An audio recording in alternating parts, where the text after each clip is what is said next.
Hello and welcome back to Rage Gaming and more Monster of the Wilds talk. Today, of course, we're looking at the patch notes for the August update version 1.021, which is going to introduce, indeed, the 9-star monsters. With that then, we get a look at the quest screen with these new tempered monsters in the 9-star version. These special rewards, which once you complete the hunt, you get revealed, turning into the new talisman and the new options with that. As we can see, we've got RNG slots, and then different equipment skills, which can be weapon skills as well, as they've made clear. So we have this nice wide selection where some are going to be more vulnerable to certain attack types, and you can choose what you're going to focus on, which works for your build, playstyle, and preferences. You're still going to get all of the same rewards, which is a really nice thing. And it's not a small list of monsters either, which is also great. So there's lots for us to talk about and look at. We're just going to go through each thing and discuss what it really means in the patch notes that are available now. First up, we have the monsters information. So at hunter rank 100 or higher,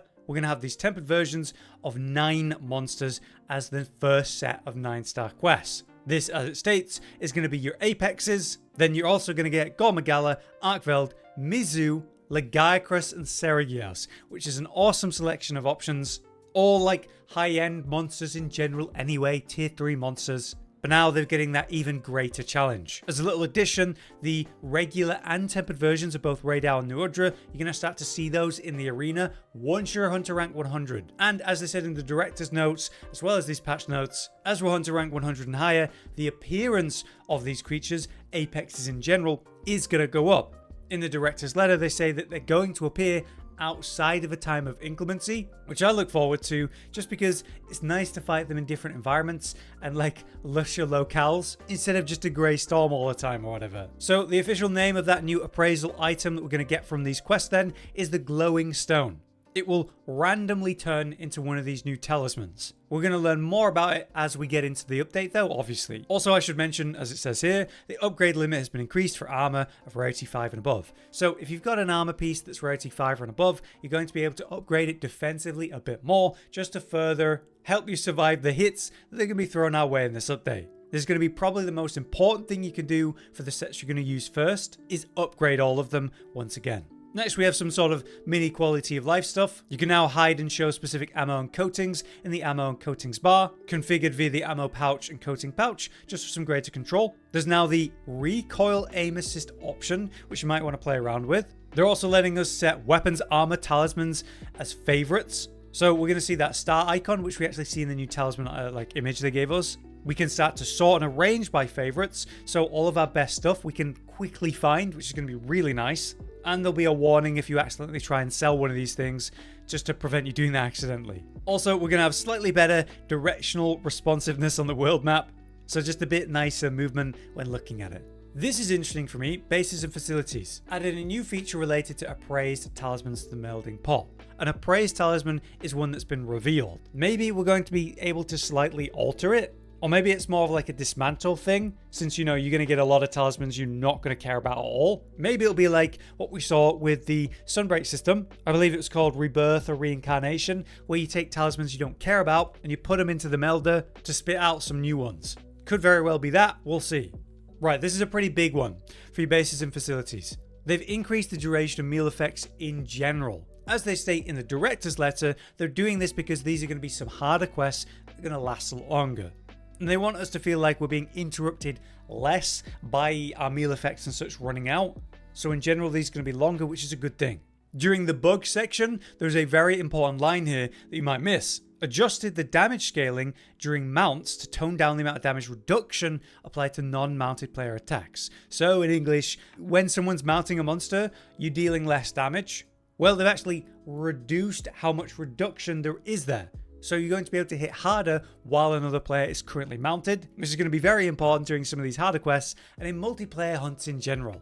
For some minor funny changes for the underwater hunting, specifically when you're dealing with lagiacrus, of course, you can now chain into an evade from ascending descending movement, so just general evasions up. You can now use items during ascending and descending movement, so you're not just sort of waiting for that animation to finish anymore. And you might have experienced a bug where you couldn't actually use certain items while focusing in underwater. So just general gameplay improvements there. But now let's get into some of the meat here with the weapon balance changes. This is something I've talked about a good amount before this update, in the hopes of what we might see for the weapons listed and what weapons not listed might actually see adjustments. Why are they doing this for so many weapons? Well, they tell us in the director's letter. Basically, some weapons had excessive downwards adjustments in Title Update 2. Their goal was to basically take aspects of the kit and tone them down to encourage other parts, and it ended up just not working out how they meant. And so they're actually walking back some changes that they've made that had some results they weren't expecting for certain weapons. So for some weapons, it's going to be bigger changes. Some it's smaller but important, walking back on changes made in Title Update 2. So let's run through the list. First up, we have Greatsword, which is actually receiving changes for the first time in Wild since launch. First up, they're making it easy to chain into a tackle from combos, like strong wise slash into true charge slash, tackle to true charge slash, and side blow to strong charge slash. So in general, your tackle responsiveness should be better. They've now made it so you can combo faster into side blow from a leaping wide slash, as well as it being faster to go from strong wide slash into a true charge slash. So for those, it's just going to be like a bit of a faster kit. Maybe you'll need to challenge your muscle memory a bit there. Raw damage for charge slash, jumping charge slash, strong charge slash, true charge slash, and strong wide slash has all been slightly increased. On average, Greatsword's been about 5th, 4th, 3rd or so in some of the fastest runs that we've seen for all of the hardest monsters per update. So Greatsword's been doing great, and it's not really felt like a weapon that's needed changes. But then we look at element scaling for strong charge slash, true charge slash, and strong wide slash being increased, alongside the raw damage for all those different attacks. It surprises me that they've done this, but I think Greatsword players should be pretty happy. Right, Longsword's another interesting one because it's doing unbelievably well, so obviously the changes made are pretty small. Reduce the delay between input and action when chaining into an EI Spirit Slash from a special sheath. Additionally, slightly extended the window for performing the EI Spirit Slash. I'm happy to see this change as subtle as it is, because when you're putting down barrel bombs and you're trying to counter them, sometimes it just feels like, yep, that came out perfect. And then sometimes, even though you're doing the input, there's some sort of delay, and then you end up blowing yourself up, not getting the counter. It's felt a bit weird in Wilds to me. Further extending the window for performing this makes me wonder whether it's like slightly more forgiving on the timing. So obviously a bit of experimentation is going to be important on that, but it's a welcome change. Right, you also have one for Sword and Shield here, which is tiny. Sword and Shield is doing great in general in Wild, so it's not that surprising that it's not getting a lot of changes. But basically, counter slash roll damage has been increased. You might see that and go, okay, but why? Well, in the director's letter, they explained that in the Title Update 2 changes, they made some bad downwards adjustments that had some results in guard slash being massively reduced, but also counter slash being used way less because of that. So rather than buffing counter slash, they're buffing guard slash again to make it more likely to actually see counter slash use again. So we'll see how that turns out, but it seems like a smart way to deal with it. Next up, we have the dual blades changes, which is really interesting for me because I'm a dual blades player and it's been doing phenomenally since the title update changes. So first up, we have the focus strike, Turning Tide. It can now be chained into Turning Tide Drill, a new finisher action that delivers a multi-hit attack to a target wound. And if we look at that in the actual director's letter, it's kind of like one of the attacks that you used for a silk bind attack in Rise, where mid-air you would corkscrew down into the target. The idea of this is to prevent you always being forced to spine spin when you don't want to, and it's something I've been asking for this weapon and this version of it. So you can now make use of your focus strike to recover stamina and build up demon gauge at the same time, without the cost of ending up in Narnia or up the tail, away from where you want to be, which very likely was the head. Now you can stay at the head, which is fantastic. Right, then we have the increased effect duration triggered by perfect evade while in demon boost mode. The wording on this is a bit unclear. It could mean that demon boost mode is going to last longer when you land those perfect evades, or it could just be an evade while you're in demon boost mode is just greater in its effect duration. I'd like to test that to see what that actually means, but I don't think it means perfect evade has longer windows, since they do say in a different note here, the window for a successful perfect evade has been extended very slightly. This is another thing I requested, where I do feel like the builds and even your eating habits forces you to get evade window in the build. So now the baseline for your perfect evade is a bit more forgiving. Maybe this will equate to like one level of evade window has just been added, but we'll see. Also, movement speed during demon mode has been increased. They did this in Title Update 2. Now they're doing a bit more. Awesome, let's zoom around. And they've improved the directional changes when using Screw Slicer during focus mode. so you're going to have a bit better control of that important skill. Right, next up we have Hunting Horn, which is another one that doesn't seem like it needed more changes after Title Update 2. Let's see. Added armor properties to hilt stab, preventing the user from being knocked back by monster attacks. So you're going to have some sort of hyper armor during your hilt stab. That's fantastic. Hilt stab can now be chained into from Focus Strike Reverb, Echo Bubble, Special Performance, Encore, or Evading even. So it sounds almost like being able to chain into a sort of shoulder tackle style of attack as if you're playing Greatsword. That's going to be very interesting. Echo Bubble can now be chained into from Offset Melody, Resounding Melody, or Encore. So further help to get the Echo Bubbles down throughout the fight. They made some changes for that in Title Update 2, like the hitbox being better. So that's a good thing to see. We also made it so the focus strikes are a bit easier to land.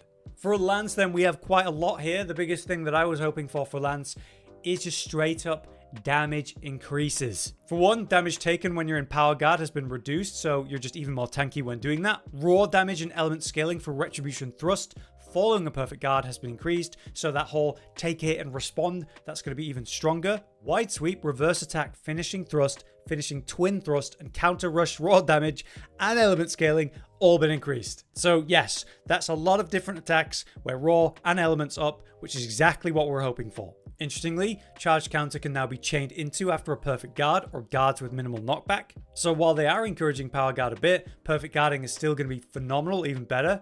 Element scaling for return thrust, mid thrust 1 through 3, and triple thrust all increased. Payback thrust, grand retribution thrust, and high thrust 1 through 3. The raw for those is up. An artian weapon with a bit of element on it then is going to feel much better for Lance. Further, they've improved the hitbox for that retribution thrust, extended the distance traveled with your leaping thrust, return thrust, and payback thrust. The transition from wide sweep into the mid thrust, high thrust, and dash attack, that's faster. They've reduced the weapon sharpness consumption for your focus strike victory thrust. And now, after a power clash, you can follow up with a return thrust, payback thrust, or retribution thrust. Lots of options there. So this is pretty good. That's kind of what I was hoping to see. A massive amount of attacks have improved with raw element or both. You got new combo options, and in general, better hitboxes and distance travel for the attack to make things more reliable. Further, power guard's more defensive, and there's new bonuses to perfect guard. This should be very good for Lance. As expected for gunlance then, there's just a quick fix for a bug where under certain conditions performing burst fire while the skill load shells level 2 is active would result in fewer hits, so very minor change there sadly. I talked about how Switch Axe needs some important mechanical changes to get away from full release spam, in my opinion at least. We're not seeing anything like that. What we are seeing is relax the offset detection for the offset rising slash with the axe, so it's easier to land that one. It is one of the worst and hardest ones to land, to be fair, out of all the weapons, so that's good to see. I still think you're going to be doing a lot of sword counters though. Right, quick talk on Chargeblade. The notes here are going to be important to consider back with the director's letter. We aim to balance amped element discharge so we could offer another reliable source of damage beyond just multi-hit attacks in axe mode with ED1 and ED2.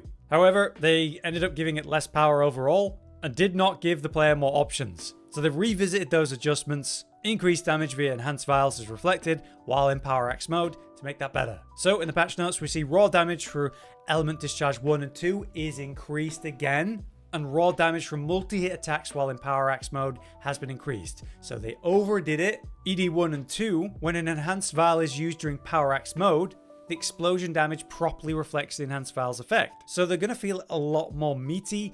I think ED1 and 2 is back on the menu. Right, a lot of people have been complaining about Insect Glaive getting no love since the launch. It got major changes from the beta to launch, to be fair. Offset detection is going to be better for triggering the offset when you're charging up the attack. To be fair, that's been pretty damn hard for this weapon, so that's great. You're now a bit better with invulnerability when vaulting backwards, so general aerial movement. You're going to be clipped in the air less. We saw a lot of that being an issue with duna. Increase the distance when vaulting backwards granted by the skill Evade Extender. It's actually going to have an impact there. The raw damage of strong reaping slash and dodge slash is up. The raw damage and element scaling of strong double slash and tornado slash are up. This is important because I think we're trying to get away from the whole descending gameplay that the weapon centers around. Will this do enough? I'm not convinced, but it's a good start. Otherwise, bugs and issues have been addressed for the weapon. Like the mid-air combo is going to have better attack power, which was a bug apparently. Focus thrust leaping strike is going to be more reliable when you're in the air, properly giving you the extracts as it should. I think this is a good start, but will it get the weapon away from the descending spam? I'm not so sure. Right, next up we have the bowguns, which have had some interesting references in the director's letter. They introduced downwards adjustments to elemental and pierce ammo because they were worried they'd be too strong with future high difficulty monsters. But obviously they went a bit far. So element ammo for light bowguns is going to be stronger, and for heavy bowgun, the rapid fire and ignition gauge recovery issues with pierce ammo, they're walking that back too. Looking at the patch notes, we see for light bowgun, adhesive ammo and wyvern blast raw is up, as well as the recovery speed for your rapid fire gauge with a variety of ammos. They've also improved the reload speed for adhesive ammo, and your raw and element scaling's up for all of the different element ammos as they mentioned. Further, the amount of rapid fire gauge consumed when using dragon ammo in rapid fire mode, that's down, so it should feel better. And how much you recover and generate when using pierce ammo, that's up. So element light bowgun, a lot stronger. For heavy bowgun then, wyvern blast ignition and wyvern counter ignition raw damage is up. The scaling for wyvern blast ignition and wyvern counter ignition during ignition mode SD1 and SD2 is up. We've got increased recovery speed of the ignition gauge when using exhaust ammo, poison ammo, paralysis ammo, and sleep ammo. They've increased the recovery speed for your ignition gauge when using a variety of ammos. And in fact, the hitbox of the Focus Blast Wyvern Howl is easier to land. Chaining into a guard after firing spread, that's going to be better just to further help the flow of that weapon, where you're up close anyway. And the amount of ignition gauge recovered when using Pierce is up. These are good changes to start with. For me, that should feel great for light bowgun, but mechanically I want to see different changes. Heavy bowgun, I suppose this is more like what we're looking for. I still want to see them have an easier time landing that offset. I don't think they should have to use the gauge to actually use that offset. We'll see in the future though. Finally, bow is getting basically nothing. Arc shots would disappear if the attack hit the top of the area. They fixed that issue. That's it. I think bow deserves some more attention in the next update. Alright, finally that brings us to the skills section. They briefly mentioned that some skills are going to get some adjustments, but now we actually see what this means. Starting with Bubbly Dance, where the set bonus changes aren't that great. Anyway, before Bubbly Dance 1 and 2, we had prevented major bubble blight and increased evasion, and then also at level 2, it granted minor bubble blight after evading several times. Now we get that bonus of Bubbly Dance 1, which is nice, and then there's this new Bubbly Dance 2 change, where we're also getting increased evasion while afflicted. The evasion boost has been increased. Not that exciting. Other changes like the duration of the set bonus skill Warcry. Its effects will now stack with all other effects, allowing for greater flexibility, so it should just work in unison. The set bonus skill Powerhouse, that now stacks as well in a similar way. A bit more interesting would be the effects of set bonus skill Burst Boost, that's just buffed. And the increased duration of set bonus skill Affinity Sliding is up too. We've also got the Shock Absorber skill, while guarding abilities no longer trigger in response to ally attacks. And then finally, for the ballistic skill, you got increased effective range for normal, pierce, and spread ammo. And normal and spread ammo will now be within effective range, even at point blank distance from level 2 onwards. So that's a little subtle improvement there for your bowguns. Overall, this is a lot less exciting than I was hoping for with this skill section, but still, it's a good change to see, and maybe more interesting stuff will come in the future. But yeah, that's my overview of the patch notes in relation to the director's letter. We'll be covering all things in the August update over the next few days as we sink our teeth in and learn what it all means. For now then, I've been Hollow, you've been you. Thanks for watching, see you next time. Josh, Cotton, and Hollow with the videos, dropping the humor like a hammer on your tippy toes, bringing entertainment on a daily arrangement to take our insanity and turn it into entertainment. Yes, I said entertainment twice, to reiterate that it is nice to look into your faces on a mostly daily basis when you let us in your homes to make the whole world a stage. Goodbye.